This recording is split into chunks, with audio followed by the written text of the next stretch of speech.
ಗುರುವೇ ನಮಃ.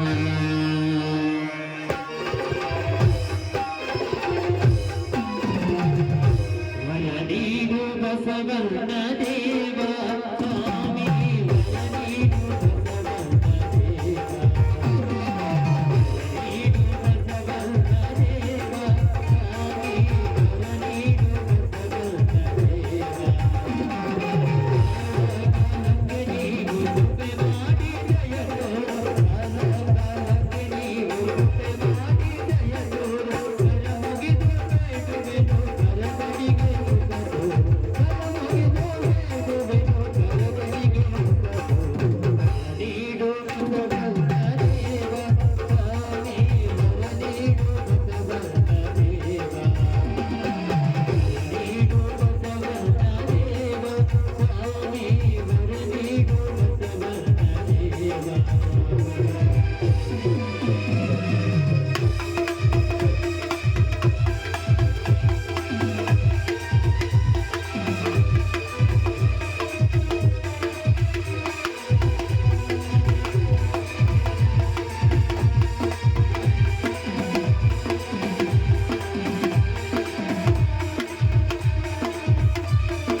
दैवमान्तिकम् उत्तिष्ठोत्तिष्ठ गोविन्द उत्तिष्ठ गरुडध्वज उत्तिष्ठ कमलाकान्त त्रैलोक्यं प्रजा रामपूर्वा सन्ध्या प्रवर्तते उत्तिष्ठ नरशार्दूल कर्तव्यं दैवमान्तिकम् उत्तिष्ठोत्तिष्ठ गोविन्द उत्तिष्ठ गरुडध्वज उत्तिष्ठ कमलाकान्त त्रैलोक्यं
ಬಸವೇಶ್ವರ, ಕೊನೆವರೆಗೂ ನನ್ನ ಈ ಮನೆತನವನ್ನ ಸುಖವಾಗಿ ಕಾಪಾಡುವ ಭಾರ ನಿನ್ನಲ್ಲಿಯೇ ಕೂಡಿದೆ. ಕಷ್ಟವಾಗಲಿ ಸುಖವೇ ಆಗಲಿ ಅದೆಲ್ಲವೂ ನಿನಗೆ ಬಿಟ್ಟಿದ್ದು. ದಯಮಾಡಿ ನನ್ನ ಮೇಲೆ ಕೃಪೆ ತೋರು ತಂದೆ, ಕೃಪೆ ತೋರು.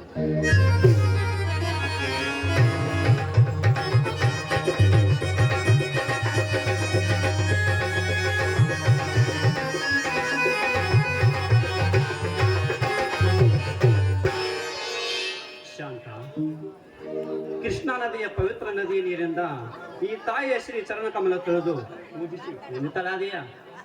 ಹೌದು, ನಿಜವಾಗಿ ಸತ್ಯಸ್ವಾಮಿ. ಈ ಭವ್ಯ ಬಂಗಲೆಯಲ್ಲಿ ರಾಜಾಜಿಸುತ್ತಿರುವ ಆ ತಾಯಿಯನ್ನ ಪೂಜೆ ಮಾಡಿ ನಾನೇನೋ ಸಂತೃಪ್ತಳಾಗಿದ್ದೆ. ಆದ್ರೆ ಆ ದೇವರಿಗೆ ನಮಸ್ಕಾರ ಮಾಡಿ ನೀವು ಕೂಡ ಸಂತೃಪ್ತಿಯನ್ನ ಹೊಂದಿ. ಅಮ್ಮ, ಬನದ ಐಶ್ವರ್ಯಲ್ಲಿ ಕಗ್ಗಿಸುವ ತಾರಿನ ಬನಶಂಕರಿ, ಸದಾ ಸತ್ತರ ಧರ್ಮದ ದಾರಿಯಲ್ಲಿ ನಡೆಯುವ ನನ್ನ ಮನದಾದ ಮರ್ಮವನ್ನು ನೀನರಿದಿರುವೆಯ? ತಾಯಿ, ಅನಾಥ ಮಕ್ಕಳೇ ನನ್ನ ಮಕ್ಕಳೆಂದು ಈ ಮನೆಯ ಆಳುಗಳನ್ನ ಮನೆಯ ಯಜಮಾನರೆಂದು ನಂಬಿ ಈ ಆಳು ಮಗನಾದ ನನ್ನ ಹೆಸರಿಗೆ 20 ಎಕರೆ ಜಮೀನನ್ನ ಬರೆದು ರಾಣಿಯಾಗಿ ಬಾಳ್ಬೇಕಿದ್ದ ಇವಳನ್ನು ನನ್ನೊಂದಿಗೆ ಸತಿಯಾಗಿಸಿ ಹೋದ. ಆ ಶಾಂತಿಗೌಡನ ಗುಣಕ್ಕೆ ಮುಂದಿನ ಜನ್ಮದಲ್ಲಾದರೂ ಋಣ ತೀರಿಸುವಂತ ಸೌಭಾಗ್ಯವನ್ನು ತೀರಿಸುತ್ತಾ ನಿನಗೆ ನನ್ನ ನಮಸ್ಕಾರಗಳು. ಹೌದು, ನಿಮ್ಮ ಮಾತು ನಿಜ. ಸಿರಿ ಸಂಪತ್ತಿನ ಸುಪ್ಪತ್ತಿಗೆಯಲ್ಲಿ ಬೆಳೆದಿರುವ ನಾನು ಒಬ್ಬ ರೈತನಾಗಿ ನಿಮ್ಮನ್ನ ಕಟ್ಟಿಕೊಂಡೆ. ಆದ್ರೆ ಕೊನೆವರೆಗೂ ನನ್ನ ಪಾಲಿಗೆ ನನ್ನ ಗಂಡನೇ ದೇವರು ಅಂತ ತಿಳಿದು ಅವರನ್ನೇ ಪೂಜೆ ಮಾಡ್ತಾ ಇದ್ದೀನಿ. ಅಷ್ಟೇ ಅಲ್ಲ ರೀ, ಅಂದ ಹಾಗೆ ನನ್ನ ತಂದೆಯವರಿಗೆ ನೀವು ಕೊಟ್ಟ ಮಾತಿನಂತೆಯೇ ಅವರ ವಚನವನ್ನ ಪಾಲಿಸ್ತೀನಿ ಅನ್ನೋ ಮಾತ್ರಕ್ಕೆ ನಿಜವಾಗಿ ನಿಮ್ಮ ಕೈ ಹಿಡಿದ ನನ್ನ ಜನ್ಮ ಸಾರ್ಥಕವಾಯಿತು ಸ್ವಾಮಿ. ಶಾಂತ, ನಾನಿಲ್ಲ ಜೊತೆಗೆ ಇಲ್ಲಿ ನನ್ನದು ಅನ್ನೋದು ಏನಿದೆ ಎಂಬ ಸಿದ್ದೇಶ್ವರ ಶ್ರೀಗಳ ವಾಣಿಯಂತೆ ಇಲ್ಲಿ ನನ್ನದು ಅನ್ನೋದು ಏನಿದೆ? ಒಮ್ಮೆ ಹುಟ್ಟಿ ಒಂದು ದಿನ ಸತ್ತು ಹೋಗುವ ಈ ನಶ್ವರ ಶರೀರಕ್ಕೆ ಯಾಕೆ ಅದೆಲ್ಲ ಆಸ್ತಿಯ ತಾಪಡಿಸಬೇಕು? ಕೊಟ್ಟವನಿಗೆ ಮುರಳಿ ಕೊಡುವ ಗುಣಮಾವೆ ನಮ್ಮಲ್ಲಿಟ್ಟುಕೊಂಡು ನಾಮ ಸ್ಮರೆಯುತ್ತಾ ಮುಕ್ತ ಮನಸ್ಸಿನಿಂದ ಕಣ್ತೆರೆದು ನೋಡಕ್ಕಷ್ಟೇ ಈ ಜೀವನದ ರಹಸ್ಯ. ಹೌದು, ಹಗಲು ഇരുಳು ಎನ್ನದೆ ಆ ಶಿವನನ್ನೇ ಜಪಿಸುತ್ತಿರುವ ನಿಮಗೆ ನಿಮ್ಮ ಮನಸ್ಸಿಗೆ ಶಾಂತಿಯನ್ನು ಉಂಟು ಮಾಡುವುದಕ್ಕಾಗಿ ಆ ಕರುಣಾ ಸಾಗರ ದಯ ತೋರೇ ತೋರ್ತಾನೆ. ಶಾಂತ, ಓಡಿ ಬರುವುದಕ್ಕೆ ಅಲ್ಲ, ಅದೆಲ್ಲ ಶಿವನ ಇಚ್ಛೆ. ಕಷ್ಟ ಬಂದಾಗ ಬಾ ಎಂದು ಕೂಗಿ ಕರೆದರೆ ಅದ್ಯಾವುದೋ ರೂಪದಲ್ಲಿ ಬಂದು ಭಕ್ತರ ಆಸೆಯನ್ನು ಪೂರೈಸುವ ಕರುಣಾಸಾಗರ ಈ ಶ್ಯಾಮವೇ. ಒಂದು ಸಮುದ್ರ ಮಂಥನ ಕಾಲದಲ್ಲಿ ಕಾಲಕೋಟ ವಿಷವನ್ನೇ ಕುಡಿದ ವಿಷಕಂಠನಾದ. ದಶಕಂಠನ ಸಾವಿನ ನಂತರ ಜೋಡಿ ಶಿವಲಿಂಗವಾಗಿ ಶ್ರೀರಾಮನಿಂದ ಪೂಜೆಗೊಂಡವನ ಮಹಿಮೆ ಅಪಾರವಿದೆ. ಏನು ಮಾಡುವುದು? ಅದೇನ್ರಿ, ಏನೇನೋ ಮಾತನಾಡಿ ಕೊನೆ ಅದು ಏನು ಮಾಡುವುದು ಅಂತ ಅರ್ಧಕ್ಕೆ ನಿಲ್ಲಿಸ್ತಾ ಇದ್ದೀರಲ್ಲ, ಅದೇನು ಅಂತ ಹೇಳಬಾರ್ದು. ಕೆಲಬೇಕಲ್ಲವೇ ಶಾಂತ? ಯಾಕೆಂದರೆ ನಾನೀಗ ನಾಲಿಗೆಲ್ಲದ ಮೂಕನಾಗಿದ್ದೇನೆ, ನಿನಗೆ ತೋರಿಸಲ ಕಣ್ಣಿಲ್ಲದ ಕೊಡನಾಗಿದ್ದೇನೆ. ನಿಜ ಹೇಳಬೇಕೆಂದರೆ ಅದೇನು ನಿಮ್ಮ ಮಾತು ಅಂತ ಹೇಳಬಾರ್ದ? ನೋಡಿ, ನೀವೇನೇ ಮಾತಂದರೂ ಕೂಡ ಆ ಬ್ರಹ್ಮನ ಬರಹ ನನ್ನ ಹಣೆ ಬರಹ ಅಂತ ತಿಳಿದುಕೊಳ್ತೀನಿ ಅಂದಾಗ ಆ ಮಾತನ್ನ ಅರ್ಧಕ್ಕೆ ಯಾಕೆ ನಿಲ್ಲಿಸ್ತಾ ಇದ್ದೀನಿ? ನಿಮ್ಮ ಕಷ್ಟ ಏನು ಅಂತ ಹೇಳಬಾರ್ದ?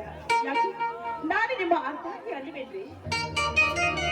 ಅರ್ಧಾಂಗಿ ಹೊಸ ಮೊದಲಿಗೆತ್ತಿಯಾಗಿ ನನ್ನ ಮನೆ ಪ್ರವೇಶಿಸ ನಿನಗೆ ಪ್ರಥಮ ರಾತ್ರಿ ಹಿಂದೆ ಹಿಡಿದು ಇಲ್ಲಿವರೆಗೆ ಅನೇಕ ವರ್ಷಗಳ ಕಾಲ ನಿನ್ನ ಸುಖ ಭೋಗ ಲಾಲಾಸೆ ತೀರಿಸ ನನ್ನಂತ ಮರ್ದ ಯಾರು ಇಲ್ಲ. ಸ್ವಾಮಿ, ಏನು ಮಾತಾಡ್ತಿದ್ದೀರಾ? ಸ್ವಾಮಿ, ನೀವು ವಚನ ಭ್ರಷ್ಟರು ಆಗಲು ಸಾಧ್ಯನಾ? ಹೇಳಿ, ನೀವು ವಚನ ಭ್ರಷ್ಟರಾಗುವಿರ? ಅಷ್ಟೇ ಅಲ್ಲ, ನೀವು ನಿಮ್ಮ ಪುರುಷತ್ವವನ್ನ ಯಾವ ರೀತಿಯಾಗಿ ಕಳೆದುಕೊಂಡ್ರಿ ಅಂತ ನನಗೆ ಚೆನ್ನಾಗಿ ಗೊತ್ತು. ಅದು ನನ್ನಿಂದಲೇ ನನಗಾಗಿ ಕಳೆದುಕೊಂಡೆ. ಯಾಕೆ ಆ ಗೌಡನ ದರ್ಬಾರದಿಂದ ಅವರು ಕೊಡುತ್ತಿರುವ ಆ ಚಿತ್ರ ಹಿಂಸೆಯನ್ನ ತಾಳಲಾರದೆ ನೀವು ಅದೆಷ್ಟೊಂದು ನರಕ ವೇತನೆಯನ್ನು ಅನುಭವಿಸಿದ್ರಿ ಅಂತ ನನಗೆ ಗೊತ್ತು. ಅದು ಎಲ್ಲವೂ ನನಗಾಗಿ ಅಲ್ವೇನ್ರಿ? ಅದೆಲ್ಲವೂ ನನಗೆ ನನ್ನ ತಂದೆಯ ಸಿರಿ ಸಂಪತ್ತು ನಿಮಗೆ ಆಪತ್ತನ್ನು ತಂದು ಕೊಟ್ಟಿದೆ ಅನ್ನೋದು ಗೊತ್ತು.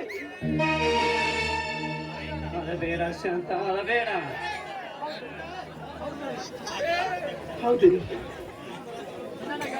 ನೋಡಿ, ನನಗಾಗಿ, ನನ್ನ ಹೆತ್ತವರಿಗಾಗಿ ನೀವು ಅದೆಷ್ಟೊಂದು ಕಷ್ಟಪಟ್ಟಿದ್ರಿ ಅಂತ ನನಗೆಲ್ಲವೂ ಚೆನ್ನಾಗಿ ಗೊತ್ತಿದೆ ರೀ. ನನಗೆ ಚೆನ್ನಾಗಿ ಗೊತ್ತಿದೆ. ಅಂದಾಗ ನಿಮಗಾಗಿ ನಿಮ್ಮನ್ನೇ ನೀವು ತ್ಯಾಗ ಮಾಡಿರುವಾಗ ನಾನು ಬೇರೊಂದು ಮದುವೆಯನ್ನ ಮಾಡಿಕೊಂಡು ಇನ್ನೊಬ್ಬ ಗಂಡನೊಂದಿಗೆ ಸುಖ ಸಂತೋಷದಿಂದ ನನ್ನ ಜೀವನವನ್ನು ಕಳೆಯಲ್ಲ. ನನ್ನ ಕಾಮತೃಷೆಯನ್ನ ನಾನು ತೀರಿಸಿಕೊಳ್ಳಲೆ ಸಾಧ್ಯನೇ ಇಲ್ಲ ರೀ, ಸಾಧ್ಯನೇ ಇಲ್ಲ. ನೋಡಿ, ನನ್ನ ಜೀವನದಲ್ಲಿ ಕೊನೆವರೆಗೂ ತ್ಯಾಗಕ್ಕಾಗಿ ನಾನು ಸಿದ್ಧ. ನೀವೇ ನನ್ನ ಪಾಲಿನ ದೇವರು ಅಂತ ತಿಳಿದುಕೊಳ್ತಿದ್ರಿ. ಅಷ್ಟೇ ಅಲ್ಲ, ನನ್ನ ಕಾಮ ಮೇಲೋ ಅಥವಾ ನಿಮ್ಮ ಪುರುಷತ್ವ ಮೇಲೋ ಅಂತ ನೀವೇ ತಿಳಿರಿ. ನೋಡಿ, ಆದ್ರೂ ಒಂದು ಮಾತು, ಕೊನೆವರೆಗೂ ನೀವು ನನ್ನ ಪಾಲಿಗೆ ದೇವರು ಅಂತ ತಿಳಿದುಕೊಳ್ತೀನಿ. ಈ ಮಾತು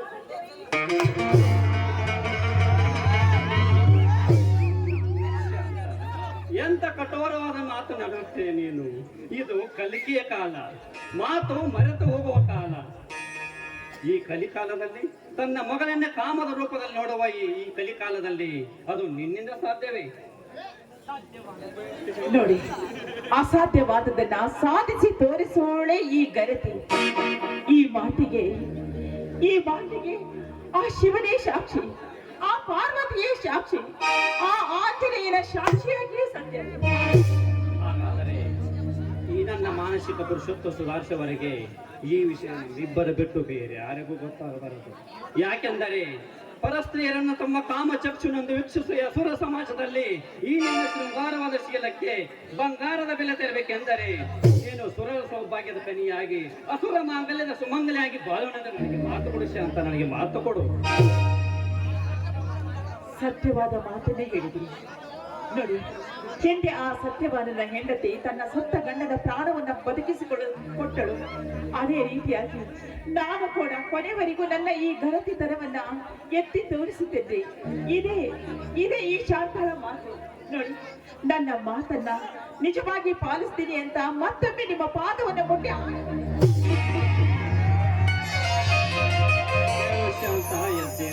ಮೆಚ್ಚಿದ ಈ ನಿನ್ನ ಪ್ರತಿ ವ್ಯಕ್ತಿಗೆ, ಈ ನಿನ್ನ ಅಮರವಾಣಿ ಈ ಸಮಾಜದ ಪ್ರತಿಯೊಂದು ಹೆಣ್ಣು ಮಗುವಿಗೆ ಎಚ್ಚರಿಕೆ ಗಂಟೆಯಾಗಲಿ. ಶಾಂತ, ಎಲ್ಲಿ ಸ್ವಲ್ಪ ನಗು. ಈ ನಗುವಿನ ನಡುವೆ ಎಲ್ಲಿ ಈ ಒಳವನೊಂದಿಗೆ ಒಂದು ಪ್ರೇಮ ಗೀತೆಯನ್ನು ಹಾಡಬಾರದೆ?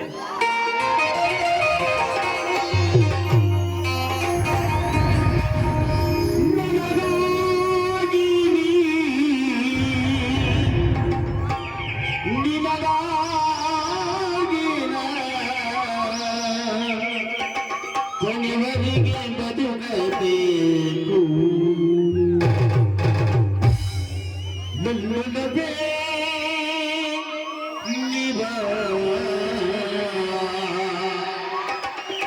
ನನ್ನ ಚಲುವೆ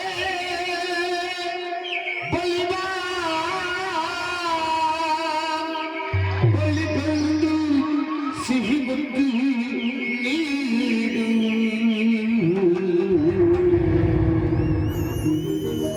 ಸಿಹಿ ಮುದ್ದಿನ ಕಾಣಿಕೆ ನಿಧಾನೆ ನನಸನಿಡಕೆ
ಬಾ ಸಹೋದರ ಬಾ ಬಲರಾಮ.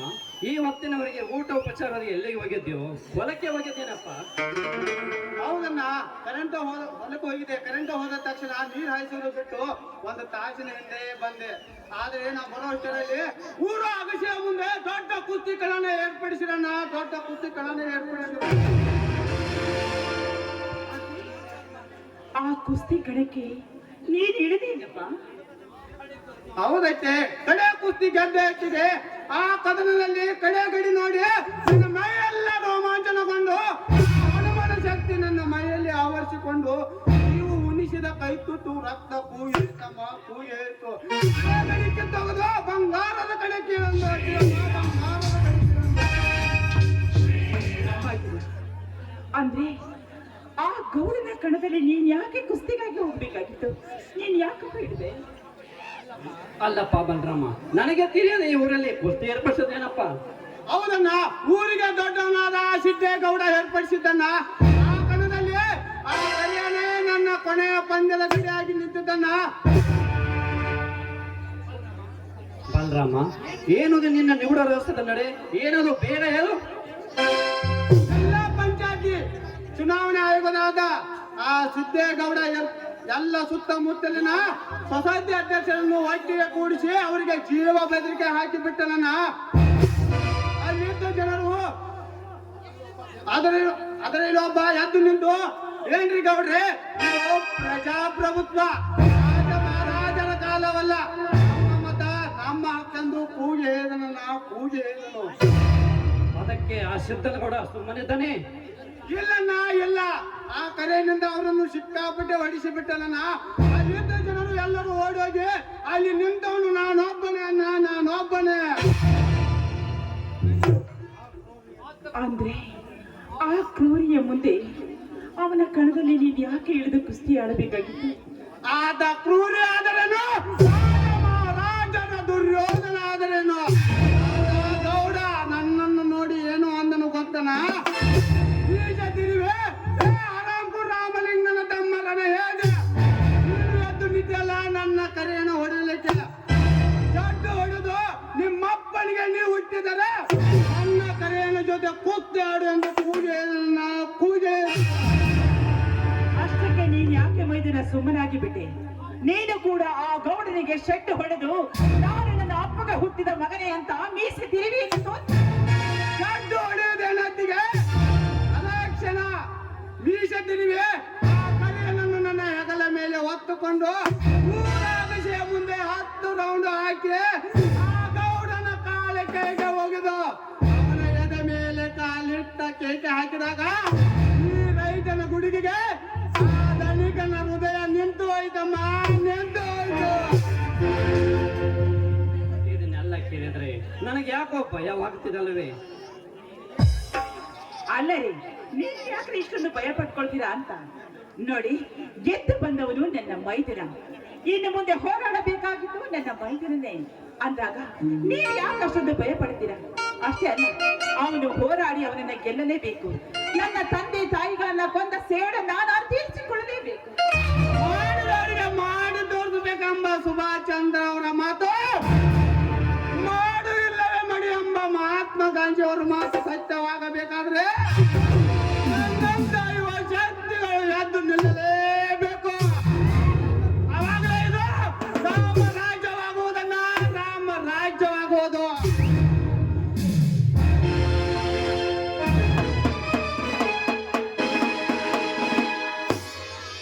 ಅಣ್ಣನ ಮಾತಲ್ಲಿ ಸತ್ಯಾಂಶರನ್ನ ಯುವಶಕ್ತಿ ಎಂದು ವಿದ್ಯಾಶಕ್ತಿ ಎಂದು ಸ್ವಾಮಿ ವಿವೇಕಾನಂದರು ಹೇಳಿದ್ದಾರೆ. ಬಾ ಪ್ರದೀಪ್, ನಿನ್ನ ವಿದ್ಯಾಭ್ಯಾಸ ಮುಗಿಯುತ್ತೆ? ಹೌದನ್ನ, ಮುಗಿಯಿತು. ಪ್ರಥಮ ರ್ಯಾಂಕ್ ಬರುವ ನಿರೀಕ್ಷಣೆ ಇದೆ. ಅದಕ್ಕೆ ನಿಮ್ಮಿಬ್ಬರ ಆಶೀರ್ವಾದವೇ ಕಾರಣ.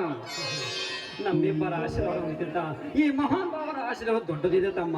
ಯಾಕೆಂದರೆ ನಾವು ನಿಂತ ನೆಲ, ಬೆತ್ತುವ ಹೊಲ, ಈ ಶಕ್ತಿಯ ಬಲ ಇದೆಲ್ಲವೂ ಅವರದೇ ಸಹೋದರ. ಇದೆಲ್ಲವೂ ಆ ಸಾಹುಕಾರನ ಸಂಪತ್ತು.